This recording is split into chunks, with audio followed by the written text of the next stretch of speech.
Good afternoon बच्चों। देखो बेटा, आज हम मुंशी प्रेमचंद द्वारा लिखित दो बैलों की कथा ये पढ़ेंगे। कथा मतलब कहानी। किसकी कहानी? जैसा कि इसके नाम से ही पता चल रहा है, इस स्टोरी में दो बैलों को लिया गया है और उनकी कहानी बताई गई है। अब ये डायरेक्ट तो दो बैलों की कथा है। अगर हम इस प्रत्यक्ष रूप से इस कहानी को देखें तो ये दो बैलों की कहानी है, लेकिन इनडायरेक्टली यानी कि अप्रत्यक्ष रूप से यह कहानी कहीं ना कहीं हमें आज़ादी के बारे में जानकारी देती है कि आज़ादी ऐसे ही बैठे बिठाए नहीं मिलती, उसके लिए संघर्ष करना पड़ता है।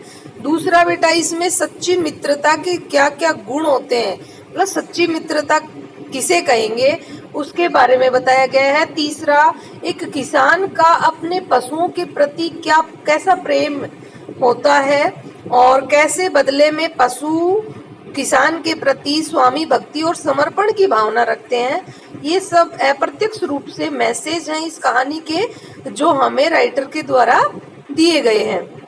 तो हर एक कैरेक्टर एक मैसेज लेकर आ रहा है इस कहानी में, और हम इस कहानी को शुरू करते हैं।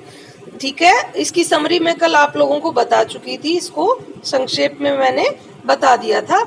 अब हम इस चैप्टर की फटाफट रीडिंग लगाते हैं और बीच बीच में जैसे मतलब प्रश्न वगैरह किस टाइप से पूछे जाते हैं वो सब मैं बताती जाऊंगी। देखो बेटा, जानवरों में गधा सबसे ज्यादा बुद्धिहीन समझा जाता है। जब हम किसी आदमी को परले दर्जे का बेवकूफ कहना चाहते हैं तो उसे गधा कहते हैं। गधा सचमुच बेवकूफ है या उसके सीधेपन, उसकी निरापद सहिष्णुता ने उसे यह पदवी दे दी है, इसका निश्चय नहीं किया जा सकता। गायें सींग मारती है। ब्याई हुई गाय तो अनायास ही सिंगनी का रूप धारण कर लेती है। कुत्ता भी बहुत गरीब जानवर है, लेकिन कभी कभी उसे भी क्रोध आ ही जाता है, किंतु गधे को कभी क्रोध करते नहीं सुना और नहीं देखा। जितना चाहे चाहो गरीब को मारो, चाहे जैसी खराब सड़ी हुई घास सामने डाल दो, उसके चेहरे पर कभी असंतोष की छाया भी न दिखाई देगी। बैसाख में चाहे एक आध बार कुलेल कर लेता हो, पर हमने तो उसे कभी खुश होते ही नहीं देखा। उसके चेहरे पर एक विषाद स्थायी रूप से छाया रहता है। सुख दुख हानि लाभ किसी भी दशा में उसे बदलते नहीं देखा। ऋषियों मुनियों के जितने गुण हैं वे सभी उसमें किसमें? गधे में पराकाष्ठा को पहुंच गए हैं, पर आदमी उसे बेवकूफ कहता है। सद्गुणों का इतना अनादर कहीं नहीं देखा। कदाचित सीधापन संसार के लिए उपयुक्त नहीं है। देखिए ना, भारतवासियों की अफ्रीका में क्या दुर्दशा हो रही है। क्यों अमेरिका में उन्हें घुसने नहीं दिया जाता? बेचारे शराब नहीं पीते, 4 पैसे कुछ समय के लिए बचा कर रखते हैं, जी तोड़ कर काम करते हैं, किसी से लड़ाई झगड़ा नहीं करते, 4 बातें सुनकर गम खा जाते हैं, फिर भी बदनाम हैं। देखो बेटा, अब हम इसको समझाएंगे। इस चैप्टर में इनडायरेक्टली एक मैसेज दिया गया है भारतवासियों को कि किस प्रकार अंग्रेजों ने भारतवासियों के भोलेपन और उनके सीधेपन का फायदा उठाकर उनको परतंत्र बनाया और किस टाइप से उनका शोषण किया। एक तरह से हमारे पूरे भारत को लूट कर ले गए, चलते गए। वो तो कौन? अंग्रेज। तो ऐसे ही जैसे, क्यों भाई? क्योंकि भारतवासी स्वभाव में सीधे और सरल है। इसी प्रकार से जैसे गधा है वो स्वभाव में बहुत सीधा है, उस गधे की क्या क्या क्वालिटीज हैं, इन सारी क्वालिटीज को यहाँ पर बताया गया है कि बेचारे के सामने कैसी ही गली सड़ी घास डाल दो, है ना, कभी क्या ऑब्जेक्शन नहीं करता, कभी विद्रोह नहीं करता। लेकिन फिर भी आदमी जब किसी को मूर्ख कहता है तो किसकी संज्ञा देता है? गधे की। इसका मतलब सद्गुणों का आदमी के द्वारा ही क्या किया जाता है? निरादर। हे भारतवासियों, अपने सद्गुणों को इतना ज्यादा प्रूव भी मत करो कि दूसरे आपका शोषण ही करें। एक तरह से ये मैसेज दिया गया है इस कहानी के, इस स्टांजा के द्वारा, इस पैरे के द्वारा। दूसरा बेटा, अब देखो, भारतवासियों को उस टाइम की बात है जब वो श्वेत और जो ब्लैक और वो था ना, सफेद और काला भेदभाव जो सफेद के साथ और काले के साथ किया जाता था ना अमेरिका में, तो भारतवासियों को वहाँ घुसने नहीं दिया जाता था। ये सारी बातें बताई गई है कि भारतवासी सीधे हैं, इसलिए अफ्रीका वालों ने उनका खूब शोषण किया। अमेरिका में तो भारतवासियों को घुसने तक नहीं दिया। ठीक है ना, ये सारी बातें बताई गई है। और कुत्ते की क्या क्वालिटीज है, इसमें से प्रश्न ये आएगा कि भाई कुत्ते की क्या खासियत बताई गई है कि भाई वो तो कभी कभी उसे क्रोध आ जाता है कुत्ते को और वो काट लेता है। ब्याई हुई गाय देखो, और दूसरी बात, गाय कोई सहनशील प्राणी है बताओ आप, जानवर है नहीं है ना, क्यों भाई ब्याई हुई गाय तो मारती है, लात भी मारती है, सींग भी मारती है, लेकिन फिर भी गाय की जो संज्ञा है वो किसके रूप में दी जाती है, सीधेपन के रूप में दी जाती है। ठीक है ना, और गधा जो सीधा है उसको मूर्ख का पर्याय माना गया है। तो एक तरह से ऋषियों मुनियों के समान किसको बताया गया है, पहला प्रश्न ये बताओ बेटा, ऋषियों मुनियों के समान गधे को बताया गया है कि ऋषि मुनि है ना वो कैसे तपस्वी, मतलब उनमें कभी क्रोध नहीं आता, दूसरे का शोषण नहीं करते, कभी विद्रोह नहीं करते। इस टाइप की सारी क्वालिटीज जो होती हैं वो किस में बताई गई है, गधे में। ऋषियों मुनियों के जितने गुण होते हैं ना वो गधे में पाए जाते हैं मुंशी प्रेमचंद के अनुसार।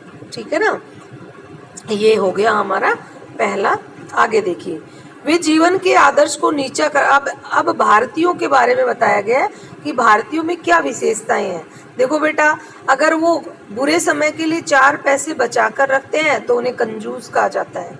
ठीक है, उनके गुणों का निरादर किया जाता है विदेशों में भी। लेकिन बेचारे भारतीय कैसे अपने पेट को काट के वो पैसा जमा करते हैं बुरे समय के लिए, और उनकी जो क्वालिटीज क्या क्या हैं उनको बखाना गया है यहाँ पर। देखिए भारतीयों की क्या क्या विशेषताएं बताई गई है, ये देखिए बेचारे शराब नहीं पीते, 4 पैसे कुसमय के लिए बचा कर रखते हैं, जी तोड़कर काम करते हैं, किसी से लड़ाई झगड़ा नहीं करते, 4 बातें सुनकर गम खा जाते हैं फिर भी बदनाम है।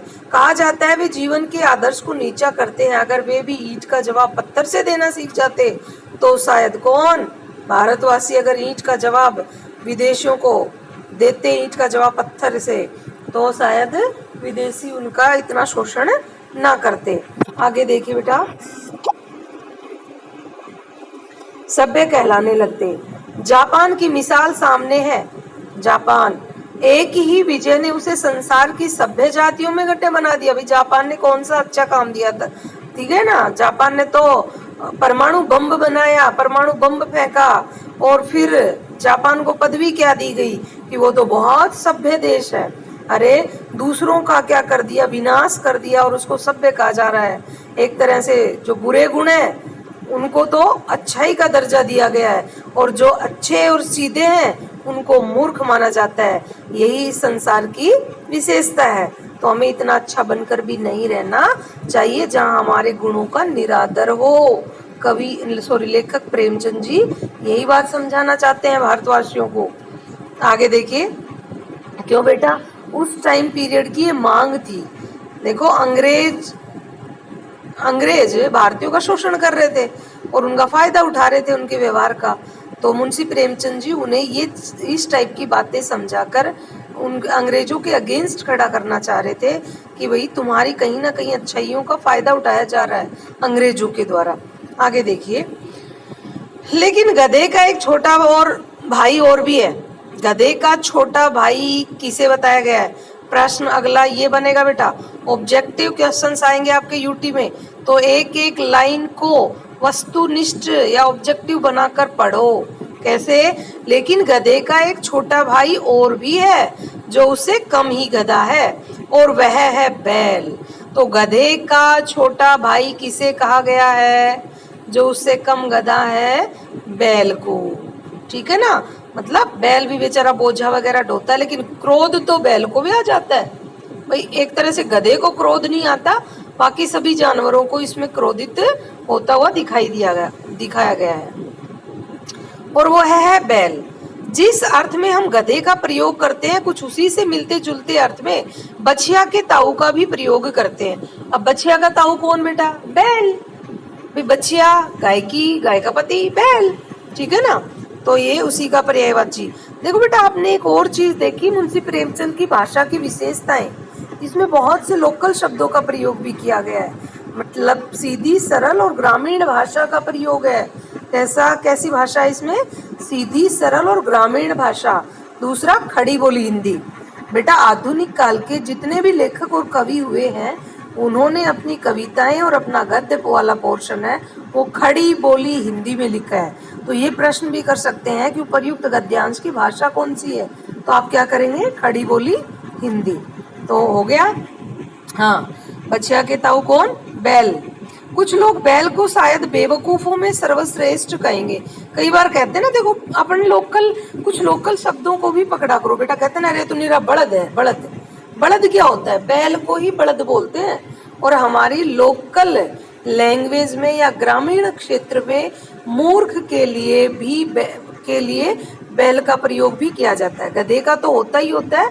बहुत से ग्रामीण लोग जो शक्तिशाली तो हो लेकिन जिसको बुद्धि ना हो, मतलब जो दिमाग से काम ना करे, उसके लिए कह देते हैं कि तू निरा बैल है। तो आगे देखिए बेटा, कुछ लोग बैल को शायद बेवकूफों में सर्वश्रेष्ठ कहेंगे, मगर हमारा विचार ऐसा नहीं है। बैल कभी कभी मारता भी है, कभी कभी अड़ियल बैल भी देखने में आता है और भी कई रीतियों से अपना असंतोष प्रकट कर देता है। अतः उसका स्थान गधे से नीचा है। देखो बेटा, अब आप बताओ। देखो इसमें कितने प्रश्न बन सकते हैं। पहला, कि दो बैलों की कथा किसने लिखी? मुंशी प्रेमचंद ने। ऋषियों मुनियों के सारे गुण किसमें बताए गए हैं? गधे में। कुत्ते की क्या विशेषता बताई गई है? कि उसे क्रोध आ जाता है। और ब्याई हुई गाय की क्या विशेषता बताई गई है? वो सींग मारती है। ठीक है। अगला, गधे का छोटा भाई किसे बताया गया है? बैल को। बछिया के ताऊ से क्या मतलब अभिप्राय है? बछिया के ताऊ से क्या अभिप्राय है? भाई बछिया का ताऊ कौन? बैल। तो बैल ही हो गया ना। अच्छा, उसके बाद बेवकूफों में सर्वश्रेष्ठ किसे माना जाता है? कुछ लोग, तो ये भी बैल को ही कहते हैं। वैसे मूर्खता का पर्याय माना जाता है बेटा गधे को। ठीक है। आगे देखो, ये तो थी किस प्रकार से सद्गुणों का निरादर किया जाता है। इस संसार में जितना आप शरीफ और भोले बनकर रहोगे, लोग आपका उतना ही नाजायज फायदा उठाएंगे। इस बात को समझाया गया है। किसका उदाहरण देकर? बेटा, एक बैल का उदाहरण देकर, एक गधे का उदाहरण देकर। और किस प्रकार से लोग सभ्य माने जाते हैं, मतलब जो अगेंस्ट होते हैं उनको लोग सभ्य मानते हैं। इस चीज को समझाया गया है किसके बेटा? थ्रू ये गाय का एग्जाम्पल देकर और जापान के द्वारा हिरोशिमा और नागासाकी पर परमाणु बम का आविष्कार करने पर। ठीक है। आगे देखिए, अब हमारी स्टोरी शुरू होती है, दो बैलों की कथा। ठीक है। झूरी काछी के दोनों बैलों के नाम थे हीरा और मोती। बेटा, ये झूरी नाम का एक किसान है। काछी उसका मतलब गोत्र वगैरह कह सकते हैं। ठीक है ना। झूरी का जैसे हम लगाते हैं ना अपना सरनेम वगैरह, तो इसी तरीके से झूरी का गोत्र वगैरह ही झूरी काछी उसका पूरा नाम है। ये झूरी काछी के दोनों बैलों के नाम थे हीरा और मोती। दो बैलों की कथा में बैलों के नाम क्या थे? शाबाश बताओ।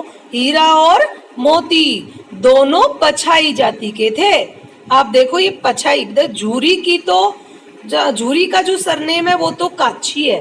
ठीक है। और बैलों की जो नस्ल है, देखो बेटा, आपने सुना होगा राठी नस्ल की गाय, मुर्रा नस्ल की भैंस, उसी तरीके से पछाई जाति के बैल। पछाई बैलों की एक नस्ल है। हीरा मोती किस नस्ल के बैल थे? हीरा मोती पछाई जाति के या पछाई नस्ल के बैल थे। समझ में आ गया? इस टाइप से इसमें प्रश्न बन सकता है। आगे देखिए। हाँ, कैसे थे वो बैल? देखने में सुंदर, काम में चौकस, डील में ऊंचे। देखो बेटा, देखने में सुंदर, काम में चौकस। चौकस मतलब अलर्ट, बिल्कुल सावधानी से काम करते थे। ठीक है। आगे देखिए।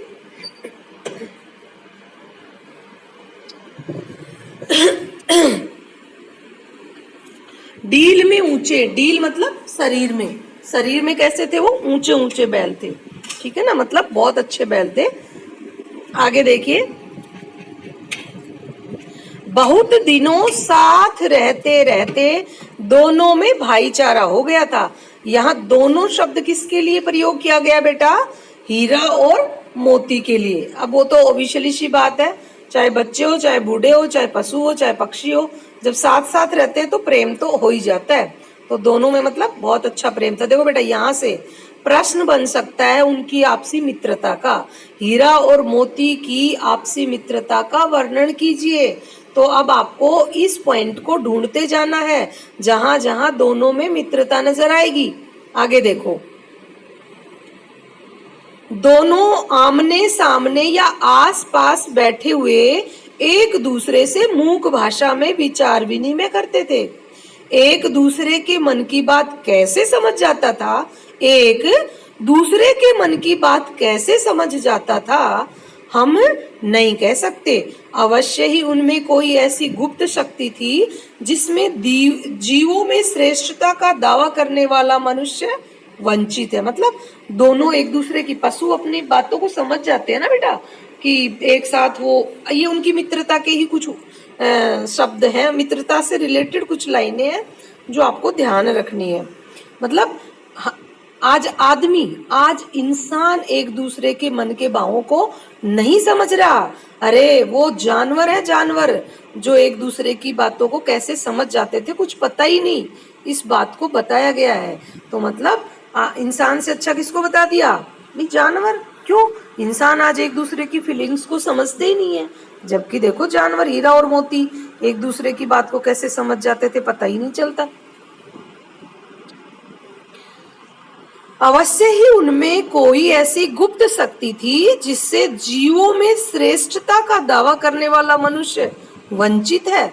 दोनों एक दूसरे को चाटकर और सूंघकर अपना प्रेम प्रकट करते थे। कभी कभी दोनों सींग भी मिला लिया करते थे, लेकिन विग्रह के नाते से नहीं। विग्रह मतलब लड़ाई झगड़े के हिसाब से ये सींग नहीं मिलाते थे, प्यार से एक दूसरे को धकेलते थे, प्यार करते थे। जानवर एक दूसरे को जैसे प्यार करते हैं तो लड़ते हैं ना, लड़ाई झगड़ा करते हैं भाग भाग के, उस टाइप से।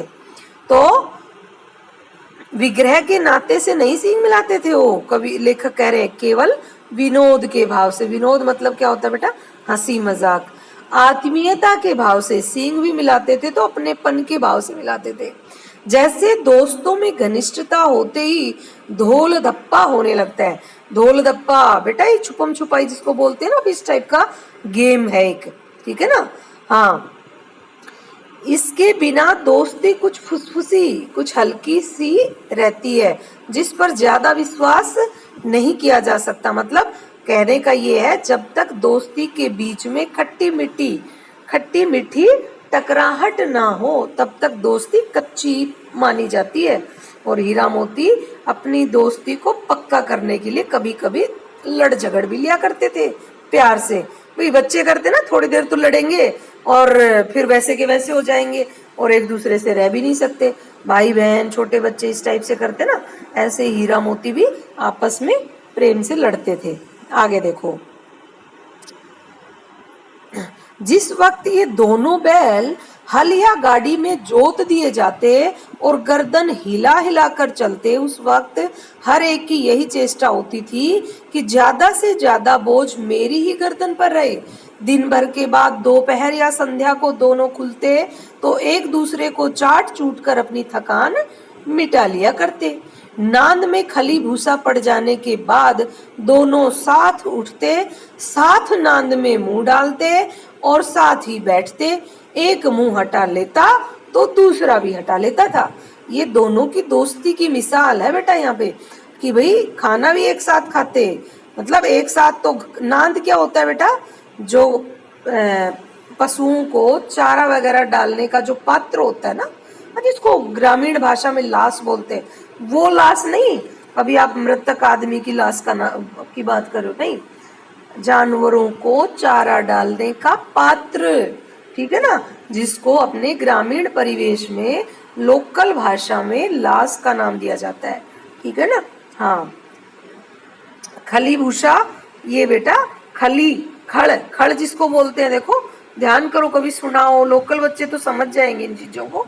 ये बेटा भूसा तो होता है उनका खाने का, जैसे अपना अनाज वगैरह निकाल लेते हैं ना, सरसों, गेहूं, पीछे से बाजरा, ये निकालने के बाद जो डंठल बचते हैं ना, उनको काट वाट के भैंसों का चारा या जानवरों का चारा बनाया जाता है, तो वो तो भूसा हो गया। और उसको चिकना करने के लिए, उसको टेस्टी बनाने के लिए खली नामक, जैसे आपके सलाद वगैरह होता है ना, इस टाइप से, ठीक है ना, तो एक खल भी ऐसा ही काम करती है, उसको चिकना कर देती है, स्वादिष्ट बना देती है सूखे भूसे को, ठीक है ना। आगे देखो, संयोग की बात, झूरी ने एक बार गोई को, गोई क्या होती है बेटा, बैलों की जोड़ी, गोई का मीनिंग क्या है, बैलों की जोड़ी। संयोग की बात, झूरी ने एक बार गोई को ससुराल भेज दिया। किसके ससुराल भेज चले गए बेटा, झूरी के, ठीक है ना। ये बैलों की जोड़ी, बैलों की जोड़ी का मतलब हीरा और मोती को। बैलों को क्या मालूम वे क्यों भेजे जा रहे हैं, समझे मालिक ने हमें बेच दिया। वो मनी मन, जब झूरी का साला हीरा मोती को ले जा रहा है तो बैल सोचने लगे कि शायद हमें दूसरे मालिक के यहाँ बेच दिया गया है। अपना यूं बेचा जाना उन्हें अच्छा लगा या बुरा कौन जाने, पर झूरी के साले गया को घर तक गोई ले जाने में दांतों पसीना आ गया। मतलब बहुत मेहनत करनी पड़ी। देखो बेटा, गोई फिर बता रही, गोई का अर्थ पूछ सकता है एग्जामिनर, तो क्या होगा, बैलों की जोड़ी को क्या कहते हैं, गोई, ठीक है। अब गया है, गया कौन था, झूरी का साला, ठीक है, गया कौन था, झूरी का साला। बैल कहाँ भेजे जा रहे हैं, झूरी के ससुराल, गया के गांव में। अब झूरी देखो, बैलों को जब ले जा रहा था ना, तो उसको दांतों पसीना कैसे आ गया, इस बात को समझाया गया है। कैसे, पीछे से हाँकता तो दोनों दाएं बाएं भागते, पगहिया पकड़कर आगे से खींचता तो दोनों पीछे की ओर जोर लगाते। देखो बेटा, पीछे से अगर भाई, आगे से तो नहीं, पीछे से लकड़ी वगैरह से मारे तो इधर उधर भाग जाए, और आगे से पगहिया का मतलब क्या होता है बेटा, रस्सी, बैलों, गाय भैंस बैल वगैरह को बांधने की जो रस्सी होती है ना, जिसको अपन बेल कहते हैं, बेल, हाँ, उसी को पगहिया कहते हैं। पगहिया पकड़कर आगे से खींचता तो दोनों पीछे को जोर लगाते, मारता तो दोनों सींग नीचे करके हुंकारते। हुंकारना मतलब ये बैलों की आवाज। अगर ईश्वर ने उन्हें वाणी दी होती, अब बेचारे ये ऑब्जेक्शन कर रहे हैं दोनों बैल मन ही मन में, मतलब खुद राइटर कहता है कि शायद वो विद्रोह इसलिए कर रहे थे कि भगवान ने अगर उनको आवाज दी होती ना, तो वो झूरी से पूछते कि भाई हमने तेरा क्या बिगाड़ा था, क्या हमने तेरे प्रति वफादारी नहीं दिखाई, क्या हमने तेरे खेतों में कम काम किया, अगर कम काम किया होता तो हमसे और काम ले लेता, मतलब इस तरह हमें दूसरी जगह क्यों भेज रहा है, हमें बेच क्यों रहा है, इस टाइप की बातें वो करते। तो राइटर इस चीज को बड़ा इमोशनली सीन है बेटा, बहुत इमोशनली। देखो, अगर ईश्वर ने उन्हें वाणी दी होती तो झूरी से पूछते, तुम हम गरीबों को क्यों निकाल रहे हो, हमने तो तुम्हारी सेवा करने में कोई कसर नहीं उठा रखी, अगर इतनी मेहनत से काम न चलता था तो और काम ले लेते, हमें तो तुम्हारी चाकरी में मर जाना कबूल था। चाकरी मतलब नौकरी, किसकी नौकरी कर रहे थे, हीरा मोती, झूरी के। तो बोला भाई काम अगर कम कर रहे थे तो और करवा लेता, हम तो तेरी नौकरी में मर भी जाते। ये है बेटा स्वामी भक्ति। लेकिन किन बात पाठ में आए बेटा, सीन देखो, पाठ में आए उन सीनों के अकॉर्डिंग आपको बताना पड़ेगा, जिन सीन्स में आपको हीरा मोती की स्वामी भक्ति दिखाई देती है, ठीक है ना। तो ये स्वामी भक्ति का ही एग्जाम्पल है इस प्रसंग में। तो हम कह सकते हैं कि पाठ में आए निम्नलिखित प्रसंगों के आधार पर हम बता सकते हैं कि हीरा और मोती की अपने मालिक के प्रति वफादारी थी। तो क्या कह रहे हैं, हमें तो तुम्हारी चाकरी में मर जाना कबूल था, हमने कभी दाने चारे की शिकायत नहीं की, तुमने जो कुछ खिलाया वह सिर झुकाकर खा लिया, फिर तुमने हमें इस जालिम के हाथ क्यों बेच दिया। यहाँ जालिम शब्द किसके लिए आया बेटा, गया के लिए। क्यों, गया ही तो ले जा रहा था उनको अपने गांव। हाँ, झूरी के साले का नाम क्या था, गया। ठीक है, तो ये गया के लिए ही आया है। आगे देखो बेटा,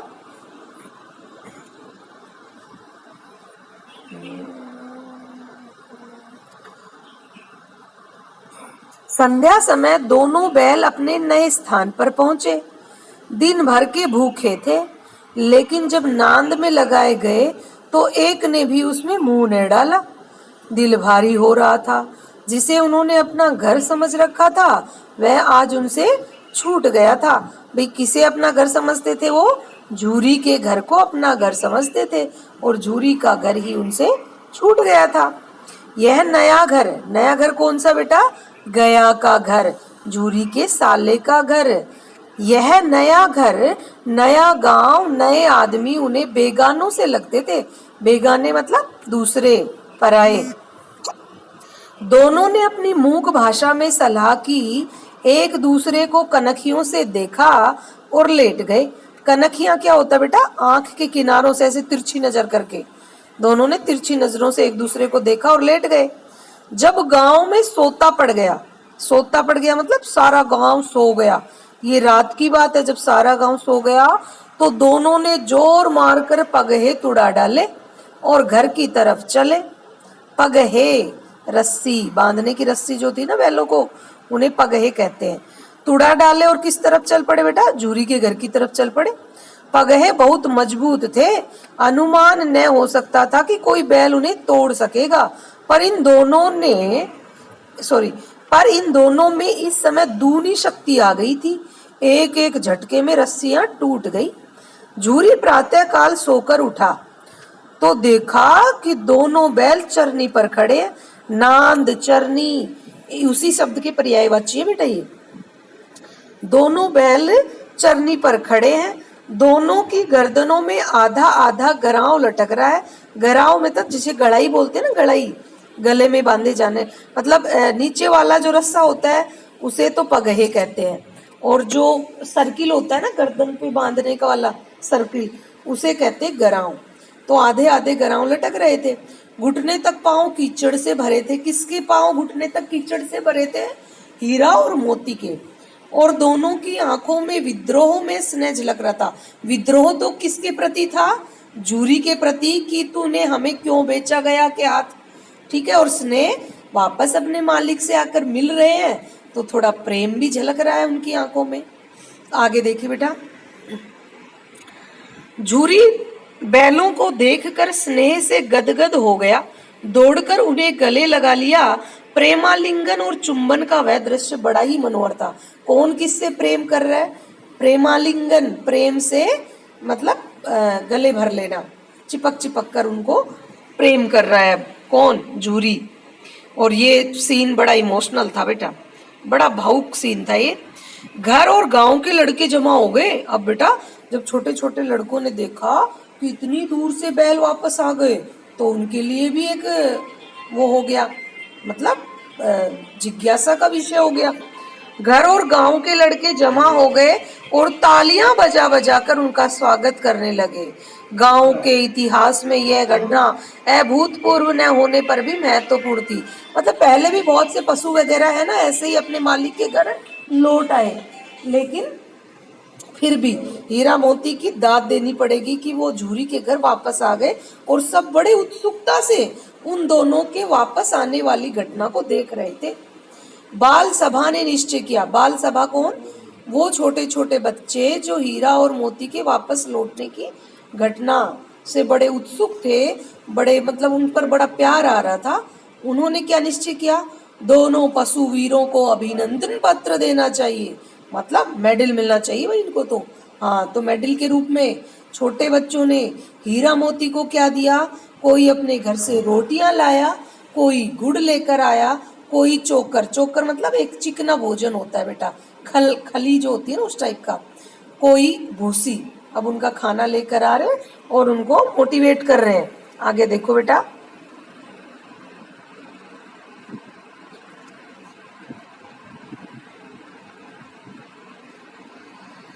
एक बालक ने कहा, वो बालक है ना जो आपस में बात कर रहे, क्या? एक बालक ने कहा, ऐसे बैल किसी के पास न होंगे। दूसरे ने समर्थन किया, इतनी दूर से दोनों अकेले चले आए। तीसरा बोला, बैल नहीं, वे उस जन्म के आदमी है। अब बच्चे तो बच्चों की तरह ही बात करेंगे ना, अरे बैल नहीं है, ये तो किसी जन्म के आदमी है, इसलिए इनको रास्ते वगैरह का सब पता था और इतनी दूर से अकेले भाग आए। आगे देखो, इसका प्रतिवाद करने का किसी को साहस न था। पाठ में आए उस सीन का वर्णन कीजिए जिसके आधार पर आध्यात्मिकता का पता चलता है। भाई आध्यात्मिकता ही तो है ये, कि पूर्व जन्मों की बात बेटा, ठीक है ना, दार्शनिकता।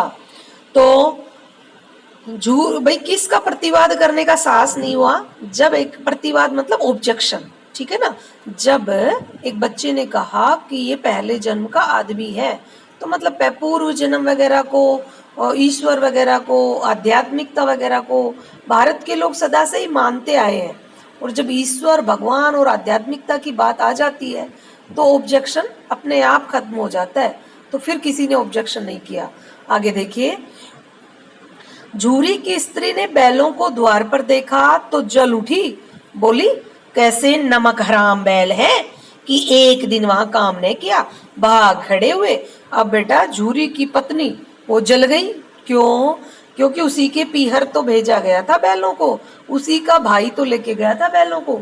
अब ये कह रही है तुम्हारे बैल नहीं, नमक हराम है, काम वाम नहीं करने। किसको चिढ़ा रही है ये? झूरी को। झूरी अपने बैलों पर यह आक्षेप न सुन सका। आक्षेप का मतलब क्या होता है बेटा? उल्हाना, ठीक है ना, ये उल्हाना न सुन सका। उल्हाना कौन दे रहा है किसको? झूरी की पत्नी दे रही है झूरी को कि तुम्हारे ये बैल हैं, ये नमक हराम है, काम वाम नहीं करते, इसीलिए भाग आए। तो क्या बोला झूरी? नमक हराम क्यों है? चारा दाना न दिया होगा बेचारों को तो क्या करते? भागते ही। स्त्री ने रोब के साथ कहा, बस तुम ही तो बैलों को खिलाना जानते हो, और तो सभी पानी पिला पिला कर रखते हैं। झूरी ने चिढ़ाया, चारा मिलता तो क्यों भागते? स्त्री चिड़ी, भागे इसलिए कि वे लोग तुम जैसे बुद्धुओं की तरह बैलों को सहलाते नहीं, खिलाते हैं तो रगड़कर जोतते भी हैं। ये दोनों ठहरे कामचोर। यहाँ पर कामचोर किसको बताया गया बेटा? हीरा और मोती को। कौन बता रहा है? झूरी की पत्नी। भाग निकले। अब देखो कहाँ से खली और चोकर मिलता है। खली और चोकर जो सूखा चारा होता है ना बेटा, उसको चिकना करने के लिए, उसका टेस्ट बढ़ाने के लिए, जो अपनी ये तेल वगैरह जिससे निकलता है ना, उसके पीछे जो खाद वगैरह निकलता है, उससे पशुओं के लिए एक पौष्टिक पदार्थ बना दिया जाता है, पौष्टिक खाद्य पदार्थ पशुओं के लिए। तो उसका नाम है खली और चोकर। सूखे भूसे के सिवा कुछ न दूंगी, खाए चाहे मरे। ये कौन बोल रही है? अब सजा देगी भैया। कौन? झूरी की पत्नी। क्या? वही हुआ। मजूर, मजूर, मजूर बेटा, मजदूर। मजदूर का लोकल लैंग्वेज में दूसरा नाम लिया गया है मजूर, ठीक है ना। वही हुआ। मजूर को कड़ी ताकीद मतलब चेतावनी दे दी। क्या? कि बैलों को खाली सूखा भूसा दिया जाएगा। झूरी की पत्नी ने क्या कहा कि हे मजदूर को बोली, ऐसा है इनको आज से सूखा भोजन दे। बैलों ने नांद में मुंह डाला तो फीका फीका, न कोई चिकनाहट न कोई रस, क्या खाएं। आशा भरी आंखों से द्वार की ओर ताकने लगे कि शायद कोई खली और चोकर लेकर आए। झूरी ने मजूर से कहा, अरे यार थोड़ी सी खली क्यों नहीं डाल देता बे, मालकिन मुझे मारे डालेगी, चुरा कर डाला ना। कौन कह रहा है? ये किसकी बातें हो रही है आपस में? झूरी की और उनके घर के मजदूर की। न दादा, पीछे से तुम भी उन्हीं की सी कहोगे। मतलब अगर मैं पकड़ा गया ना मालकिन के हाथों, तो तू तो यही कह देगा कि मैं क्या करूं, इस नौकर ने डाली है खली और चोकर, मेरा इसमें कोई दोष नहीं है। तो आप तो पीछे हट जाओगे, मुझे पिटवा दोगे मालकिन से। नहीं नहीं, मैं नहीं चुरा कर डालूंगा बैलों को खली और चोकर। ये किसके वार्तालाप है आपस में? झूरी के और नौकर के, ठीक है बेटा। आगे इसका ये 9 नंबर जो पेज है प्रेमचंद से, ये हम सीन नंबर 2 एक सीन खत्म हो गया, अब ये कल करेंगे हम लोग, ठीक है। Okay, thank you.